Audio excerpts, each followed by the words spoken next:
सभी प्यारे साधकों को और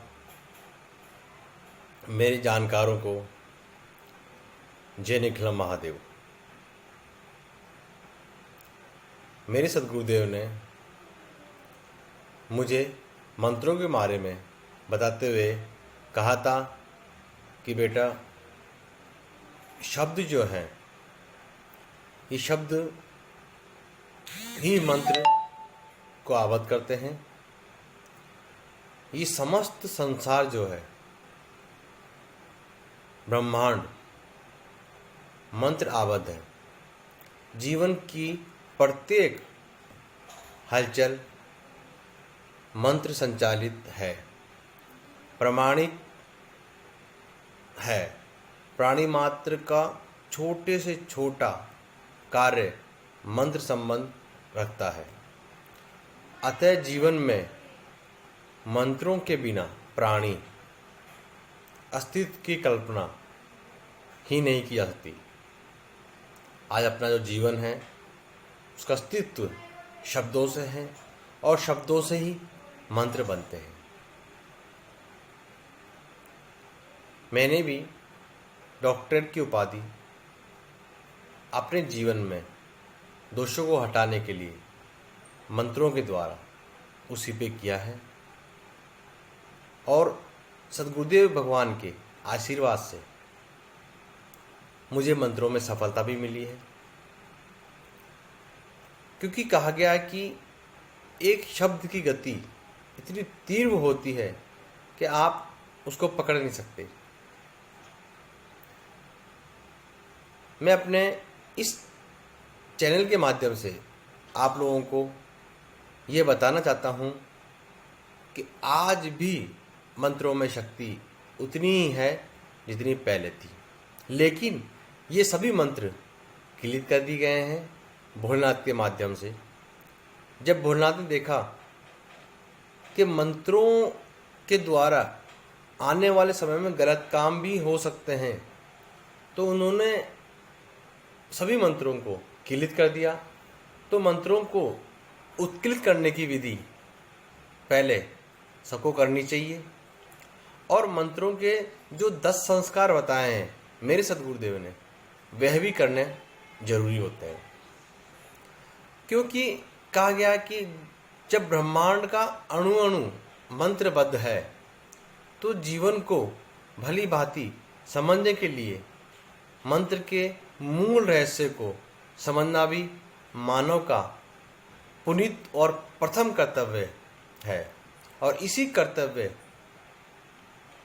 पूर्ति में यह ग्रंथ, जैसे हम चाह रहे हैं ग्रंथों के माध्यम से या किसी मेरे गुरु भाई या उच्च कोटि साधकों द्वारा मुझे जो प्राप्त हो, वह मैं आपको सच्चा ज्ञान बताता रहूं।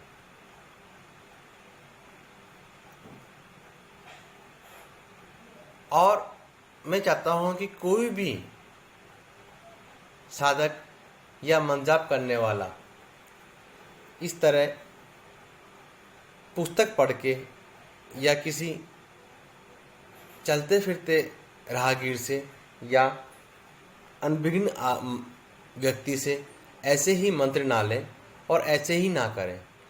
क्योंकि कहा गया है कि कई बार ये शब्द ही हैं जो हमें पीछे धकेल सकते हैं।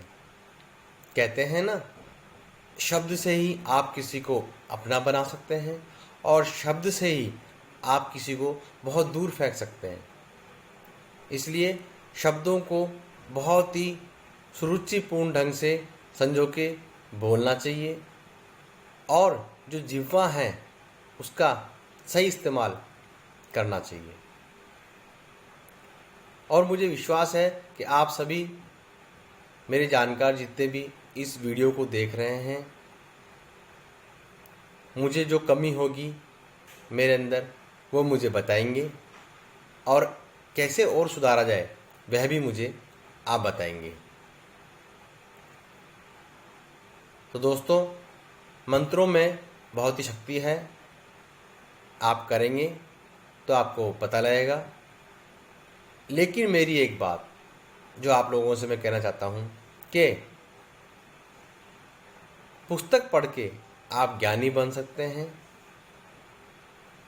लेकिन ज्ञान प्राप्त करने के लिए आपको सद्गुरुदेव के चरणों में बैठना ही पड़ेगा।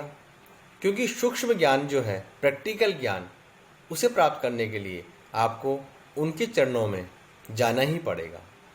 क्योंकि हमेशा कहा गया है कि जिज्ञासु प्रवृत्ति जो होती है वही अपने मंजिल की तरफ जाती है। जैसे जिसे प्यास लगती है वही कुएं के पास जाता है। तो ध्यान रखिए, कोई मंत्रों का गलत उपयोग ना हो, गलत तरीके से मंत्र प्राप्त ना करें। तर्क विद्या जरूर सीख सकते हैं आप पुस्तक के माध्यम से, लेकिन जो सच्चा गुरु होगा, जो प्रैक्टिकल ज्ञान सिखाएगा, वह आपको सही ज्ञान देगा। और जो सही मायने में सद्गुरुदेव की शरण में रहा होगा वही आपको बता सकता है कि जीवन में मंत्रों की महत्ता क्या होती है। और आप जब यह मेरे बताए हुए मार्ग पर चलेंगे तो आप देखेंगे कि मंत्रों में अद्वितीयता शक्ति आपके अंदर शरीर में कैसे समाहित होती है और कैसे आप मंत्रों के माध्यम से असंभव कार्य को संभव कर सकते हैं। तो मेरे प्यारों, मैं आपको जरूर बताऊंगा कि मंत्रों के माध्यम से हम कैसे सिद्धि के द्वार पर पहुंच सकते हैं। और सद्गुरुदेव के आशीर्वाद से यह कोई मजाक का विषय नहीं है।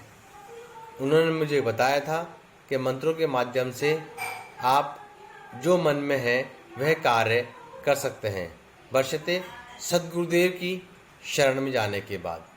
क्योंकि सच्चा साधक बनेंगे तो आपके अंदर पूर्ण विश्वास गुरु के प्रति, मंत्र के प्रति होना ही चाहिए। समर्पण पूर्ण रूपेण होना चाहिए, श्रद्धा होनी ही चाहिए। तभी आपको पूर्ण सफलता मंत्रों के माध्यम से मिल सकती है।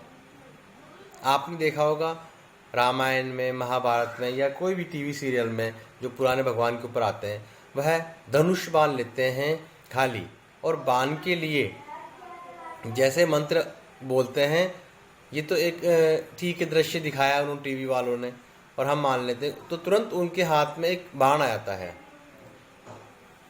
ये क्रिया क्या थी, कौन सी थी ये क्रियाएं? तो हमारे सद्गुरुदेव ने हमें जो बताया वह मैं आपको बताऊंगा कि आज भी ये विद्याएं जीवित हैं, और मैं आपको जरूर बताऊंगा। देखते रहिए। स्वयं शक्ति साधक परिवार आध्यात्मिक एवं शोध संस्थान ने कुछ प्रयास किया है और आने वाले समय में बहुत बड़ा प्रयास करने जा रहे हैं। इसमें आप सभी का मुझे साथ चाहिए, और जब आप सभी होंगे तो हम वापस भारत में कुछ ना कुछ आध्यात्मिक स्तर पर जरूर करेंगे। क्योंकि मेरे सद्गुरुदेव मेरे साथ हैं, उनका आशीर्वाद मुझे प्राप्त है, भगवती नारायण का आशीर्वाद है। आप पे भी ये आशीर्वाद बना रहे, ऐसा ही मैं आप सबको कहता हूँ कि आप सद्गुरु शरण्यम, सद्गुरु शरण्यम, सद्गुरु शरण्यम। जय निखिलम महादेव की।